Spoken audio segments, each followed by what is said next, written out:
আসসালামু আলাইকুম viewers, welcome back to my channel. কেমন আছেন সবাই? আশা করি সবাই ভালো আছেন। আলহামদুলিল্লাহ আমরাও ভালো আছি। তো অনেক দিন পর নতুন আরেকটি ব্লগ নিয়ে আসছি, আশা করছি আপনাদের ভালো লাগবে। এটা ছিল সকালবেলা, তখন 5টা বাজে। তো নামাজ পড়ে উঠে একটু জানালার কাছে দাঁড়িয়েছিলাম, আর বাহিরটা তো সুন্দর লাগলো, একটু রেকর্ড করলাম। আর এটা ছিল সকালে নাস্তা বানানোর সময়। আমার আসলে সকালে এত তাড়া থাকে, আমার কখনোই সকালে রেকর্ড করা সম্ভব হয় না। আমি অনেকবার চেষ্টা করেছি, কিন্তু আমার কখনোই হয়ে ওঠে নাই। তো আজকে একটু তাড়াতাড়ি, একটু না, মিনিট 5 আগেই ঢোকা পড়েছে কিচেনে। তো ভাবলাম একটু রেকর্ড করে, আসলে রেকর্ড করে কাজ করতে গেলে না, যে কাজে সময় লাগে 5 মিনিট, রেকর্ড করে কাজ করতে গেলে দেখা যায় যে 8 মিনিট 10 মিনিট লেগে যায়, অনেক সময় লাগে ক্যামেরা সেট করা, অ্যাঙ্গেল ঠিক রাখা। আর আমি যেহেতু নতুন, আমার একটু সময় বেশি লাগে। তো আটার পানি বসায় লবণ দিয়ে আমি আবার এদিকে চায়ের পানিটা রেডি করে নিচ্ছিলাম। এতে করে কী হবে, রুটি ভাজা যখন শেষের দিকে আসবে তখন আরেক চুলায় চাটা বসিয়ে দিলে আমার নাস্তাটা একসাথে বানানো হয়ে যাবে, সময় কম লাগবে সকালে। আর যাই হোক, অ্যাটলিস্ট সময়টা খুব কম থাকে, হয়ে ওঠে না। বাচ্চাদের উঠানো, রেডি করা, ওদের খাওয়ানো, নিজের খেয়ে রেডি হওয়া, ওর বাবাকে উঠানো, তাকে নাস্তা দেওয়া, এরপর টাইমলি বের হয়ে যাওয়া। সো দিনের এই সময়টাতে মনে হয় যেন ঘড়ির কাঁটার সাথে কোনোভাবেই পেরে ওঠা যায় না। তো আমি 3 জনের জন্য, 3জন না, 2 বাচ্চা আসলে 1 কাপ চা খায়, ওদেরকে হাফ কাপ করে দিই। 3 কাপ চা রেডি করে নিচ্ছিলাম, দুধ চিনি চাপাতি দিয়ে। ওই পাশে পানিটা গরম হয়ে গেছে এতক্ষণে। আমি 2.5 কাপ পানি, তো 2.5 কাপ পানিতে 2.5 চামচ আটাই দিয়ে দিচ্ছি। আমার আসলে অনেক দিন ধরে, আজ 10 বছর ধরেই তো রুটি করছি, 10 বছরের সংসার। তো মাপ একটা হাতে চলে এসছে। 2.5 কাপ পানিতে 2.5 চামচ আটা, 9টা রুটি হবে এখানে। 2 বাচ্চার জন্য 4টা, 2টা করে, ওর বাবা একটা খায়। আর এরপর 3টা 4টা যা থাকে আমি খেয়ে নিই। আমি আসলে রুটিটা খুব পছন্দ করে খাই, দুধ চা দিয়ে, ঘন দুধ চা দিয়ে গরম গরম রুটি আমার একটা পছন্দের খাবার। আর রোজার মাসে আমি যখন রোজা রাখি তখন এইটা আমি খুব মিস করি। তো আমি এখানে আটাটা ঠান্ডা হওয়ার পরে ম্যাশ করে, তারপর খামির করে নিয়ে এখানে রুটিটা বেলে নিচ্ছি। আর এইটা খামিরটা আমি একটু নরম করে করি, তাতে করে কি হয়, হাতের প্রেশারেও রুটিটা বেলাটা তাড়াতাড়ি হয়। খামিরটা শক্ত হয়ে গেলে আসলে বেলতে একটু সময় লাগে, আর সকালে বললামই তো সময় খুব কম থাকে। তো একদিকে রুটি বেলছিলাম, আর অন্যদিকে আমি ফ্রাই প্যানে ওদের জন্য ডিম করছিলাম। আমি সকালে রুটিটা ডিম ছাড়াই খাই, দুধ চা দিয়েই খাই। ডিমটা আমি পরে খেয়ে নিই মিড মর্নিংয়ে। সকালে আসলে চা দিয়ে রুটিটা আমি খুব এনজয় করে খাই, খুব পছন্দ করে খাই। আর ভাতটা আসলে খুব অ্যাভয়েড করি, সকালবেলা ভাত পারতপক্ষে খাই না, আমার আসলে সকালে ভাতটা ভালো লাগে না কখনোই। রুটি আমি 2 বেলাও খেতে পারি, কিন্তু ভাত কখনো আমার 3 বেলা খেতে ইচ্ছে করে না।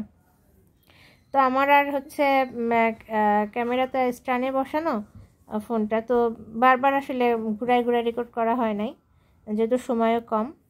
তো একদিকে রুটি বেলছিলাম, আর এই পাশে রুটিগুলো ভেজে তুলছিলাম, আর একটা প্লেট রেডি করছিলাম। আর এটা ছিল নাস্তার শেষ পর্যায়ে, এক পাশে চা হচ্ছে আর আমি অন্য পাশে রুটি করে নিচ্ছি। তো নাস্তা শেষ করে ওদেরকে খাইয়ে আমিও খেয়ে সবাইকে নিয়ে বেরিয়ে পড়েছি। ওই পার্টটা রেকর্ড করা হয় নাই। এইটা স্কুল থেকে 2 মিনিট দূরে আছি, হয়তোবা মিনিট 2-এর পথ এখান থেকে। তো এইটুকুই রেকর্ড করলাম। এই রাস্তাটা আমার আসলে খুব ভালো লাগে, একটু নিরিবিলি, এই রাস্তাটুকুই নিরিবিলি। আর ওই পাশে যে গাছে ফুল ফুটেছে, এই ফুলটা তো আর সবসময় থাকে না, তো রেকর্ড করে রাখলাম, আমার জন্য একটা থাকবে। তো বাচ্চাদেরকে এসে ওদেরকে স্কুলে ঢুকে, ওদের দুজনের আলাদা আলাদা ক্যাম্পাস, আলাদা ক্যাম্পাসে দুজনকে পৌঁছে দিয়ে একটু হাঁটছিলাম। আর স্কুল শেষে ওদেরকে নিয়েই এসেছিলাম বাজারে। আমার মুদি বাজারটা শেষ হয়ে গেছে, প্লাস কোরবানিও সামনে, মশলাগুলো আগে ভাগে কিনে একটু রেডি করে রাখা দরকার, কারণ কোরবানির আগে তো রোজাও আছে, 3টা রোজা রাখবো। 10টা রাখতে পারলে আসলে ভালো হতো, সরি 10টা তো না, 9টা। কিন্তু আমার আসলে বাচ্চাদের স্কুল খোলা, এই জন্য আর হয় নাই। তো বাসায় ফিরে ছেলের পছন্দের ট্যাংরা মাছ কিনেছিলাম আজকে, ওই পার্টটা রেকর্ড করে এনে মাছের বাজারে যে, তো ছোট ছোট দেশি ট্যাংরা পেয়ে ট্যাংরা মাছ নিয়ে এসেছিলাম। এইটাই করবো আজকে, আলু আর টমেটো দিয়ে। আর গতকালকের লাল শাক আছে, আর একটু ভর্তা আছে, ডাল ভর্তা। আমি একটু বেশি করেই করেছিলাম ডাল ভর্তাটা, কারণ রোজ রোজ ভর্তা করা একটা ঝামেলা। তো মাছটা এখানে তেলে ভেজে নিচ্ছিলাম, আর ওই পাশে আমি পেঁয়াজটা মানে আরেকটা কড়াইয়ে তেল দিয়ে পেঁয়াজ দিয়ে মানে হালকা একটু ভেজে নিচ্ছিলাম।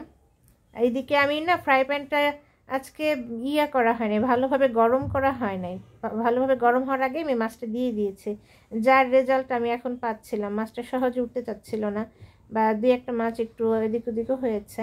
তো পেঁয়াজটা একটু নরম হওয়ার পর আমি কেটে রাখা আলুটা দিয়ে নেড়ে চেড়ে নিচ্ছি, তাতে করে পেঁয়াজ আলু একসাথেই ভাজা হবে, আর এই আলুর টেস্টটা খুব ভালো আসে। তো দিয়ে দিলাম ফালি করা কাঁচামরিচ আর ধনেপাতাটা আমার কেচে দিয়েই কাটা পড়ে, এই দুটো নিয়ে কখনো বটিতে বসা হয় না। আর এই যে দেখতে পেলেন আমার আদা বাটা শেষ, আজকে আবার নতুন করে আদা পেস্ট করতে হবে। তো যেটুকু ছিল, ট্যাংরা মাছে তো আসলে খুব বেশি আদার প্রয়োজন হয় না, যেটুকু ছিল আমি দিয়ে নেড়ে চেড়ে নিয়ে দিয়ে দিচ্ছি মরিচের গুঁড়া আর হলুদের গুঁড়া দিয়ে একটু ভালো করে নেড়ে চেড়ে কষিয়ে নিচ্ছিলাম। আর সবাইকে একটা কথা মনে করিয়ে দেই, যারা যারা আমার ভিডিওটা দেখছেন, আপনাদের যদি ভালো লেগে থাকে অবশ্যই আমার চ্যানেলটিকে সাবস্ক্রাইব করবেন, লাইক কমেন্ট শেয়ার করবেন, কারণ আপনাদের একটা সাবস্ক্রাইব আমাদের জন্য অনেক বড় অনুপ্রেরণা হিসেবে কাজ করে, আমাদের সামনে এগিয়ে যেতে আসলে অনেক হেল্প করে। তো মশলাটাকে কষিয়ে আমি ঝোলের পানি দিয়ে মাছটা দিয়ে দিচ্ছি, এরপরে ঢেকে দিব। এই তো এনাফ, আর তো মনে হয় খুব একটা না। এরপর একটু সামান্য একটু নেড়ে চেড়ে দিয়ে মাছের সাথে ঝোলের পানি শুকায় আসলেই তো রান্না শেষ। তো উঠানোর আগে আমি একটু জিরার গুঁড়ি দিয়ে নিচ্ছিলাম, এতে করে ঘ্রাণটাও সুন্দর আসে আর স্বাদটাও বাড়ে। মাঝে মাঝে আমি জিরার গুঁড়িটা দুইবার ইউজ করি, হাফ দেই রান্নার সময় আর হাফ দেই উঠানোর আগে। তো আজকে আর রান্নার সময় দেই নাই, একবারেই দিয়ে নামিয়ে নিয়েছি। গত একটা ভিডিওতে এক আপু কমেন্ট করেছিলেন সাজিয়ে পরিবেশন করার জন্য, আজকে হয়তো আপুর আশা কিছুটা পূরণ হবে। তো আজকে এই পর্যন্ত, সবাই ভালো থাকবেন।